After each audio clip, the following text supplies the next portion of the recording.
आइए दोस्तों, वृत्त से संबंधित कुछ प्रश्नों को हम हल करने की कोशिश करते हैं। दी गई आकृति में वृत्त का केंद्र O है, BOC व्यास है तथा AB बराबर AC है, तो कोण ABC का मान क्या होगा। चित्र हम लोग देख रहे हैं दोस्तों। वृत्त है, इसके अंदर एक त्रिभुज बना हुआ है।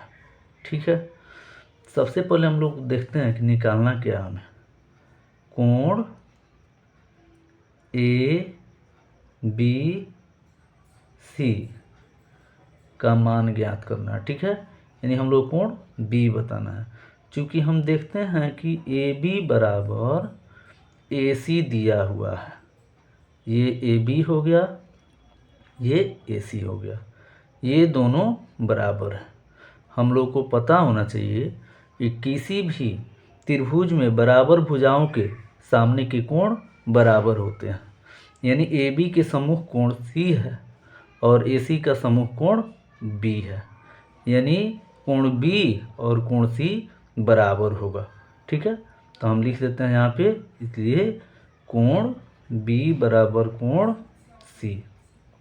ठीक है, अब हम लोग देखते हैं कि त्रिभुज के तीनों कोणों का योगफल 180 डिग्री होता है। ये भी बात आप लोगों को पता होना चाहिए। एक चीज़ और बता दें कि किसी भी वृत्त में यदि अर्धवृत्त पे जो कोण होता है वो 90 डिग्री का होता है। अर्धवृत्त का कोण क्या होता है? समकोण होता है। ठीक है ना, इसलिए कोण BAC बराबर 90 डिग्री, यानी कोण A कितना निकल गया? 90।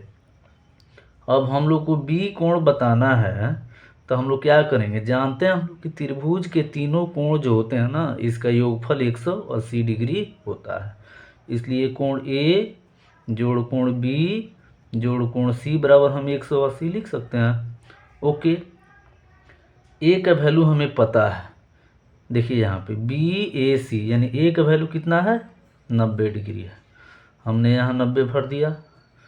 B और C बराबर है। चूँकि हम लोग को B का वैल्यू निकालना है, इसलिए BC बराबर है, तो C को भी हम लोग कोण B लिख सकते हैं, बराबर 180 डिग्री। ओके, अगले स्टेप में ये 90 है, इसको जोड़ेंगे तो 2 कोण B हो जाएगा, बराबर 180 डिग्री। ये 2 कोण B इधर है, इधर 180 है, ये 90 जाएगा उधर बराबर की उस साइड में, तो घट जाएगा। यानी कोण B बराबर क्या हो जाएगा? इधर घटाएंगे तो 90, और 2 गुणा में है तो इधर क्या होगा? भाग में चल जाएगा। ओके, इसको काटेंगे तो 45 डिग्री में कट गया, यानी कोण B का मान कितना हो गया? 45 डिग्री। यानी ऑप्शन नंबर क्या हो जाएगा? B हमारा ऑप्शन जो दिया हुआ ये 45 डिग्री सही होगा। ओके।